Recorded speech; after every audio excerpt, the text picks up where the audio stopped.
کلشی سانحہ کو 11 سال مکمل، پولیس نے اصل مجرموں کو بچانے کے لیے خود متاثرہ بہاریوں کو ہی بنایا ملزم۔ 14 جون 2014 ہفتہ کی شب برات کی بابرکت رات تھی۔ دارالحکومت ڈھاکہ کے میرپور 12 نمبر کے کلشی کرمٹولہ بہاری کیمپ میں اکثریتی رہائشی اپنے گھروں میں مہوخواب تھے، کچھ مسجدوں میں عبادت میں مشغول۔ اسی رات پٹاخے اور فاختائیں چھوڑنے کو لے کر دو گروہوں کے درمیان تنازع پیدا ہوا، جو بعد ازاں پرتشدد جھڑپ میں بدل گیا۔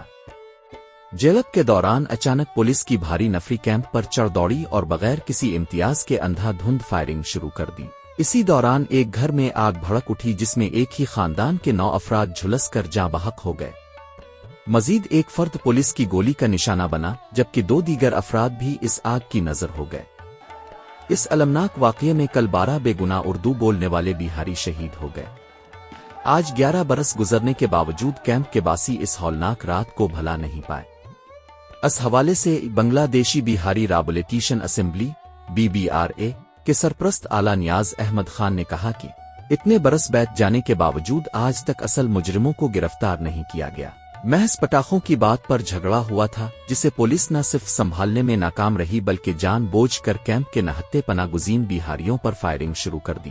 ان کا کہنا تھا کہ گولیوں کی وجہ سے ہی ٹیم کی چھت والے ایک گھر میں آگ لگی جس نے پورے خاندان کو جلا کر راکھ کر دیا۔ سانحے کے بعد پولیس نے مقامی حکومتی جماعت کے رہنما مبارک حسین کو مدعی بنا کر الٹا کیمپ کے مکینوں کے خلاف 6 مقدمات درج کر دیے۔ ان مقدمات کی تفتیش پہلے تھانہ پولیس، پھر DB گھریلو تفتیشی پولیس اور اب PBI police bureau of investigation کر رہی ہے، لیکن اصل حقائق تاحال سامنے نہیں آئے۔ ناز احمد خان نے الزام عائد کیا کہ پولیس نے اصل حملہ آور اہلکاروں کو گرفتار کرنے کے بجائے معصوم بہاریوں کو ملزم ٹھہرا دیا۔ آج 11 سال بعد بھی ان مقدمات کا کوئی فیصلہ نہیں ہوا۔ بے گناہ بہاری آج بھی عدالتوں کے چکر کاٹنے پر مجبور ہیں۔ جس خاندان کے 9 افراد جل کر ہلاک ہوئے تھے، اس کے واحد زندہ بچ جانے والے فرد کی بھی پرسرر ٹریفک حادثے میں موت واقع ہو گئی۔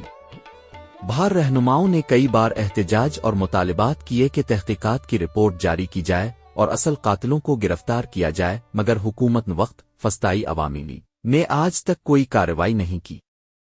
بہاری کمیونٹی اب بھی انصاف کی منتظر ہے۔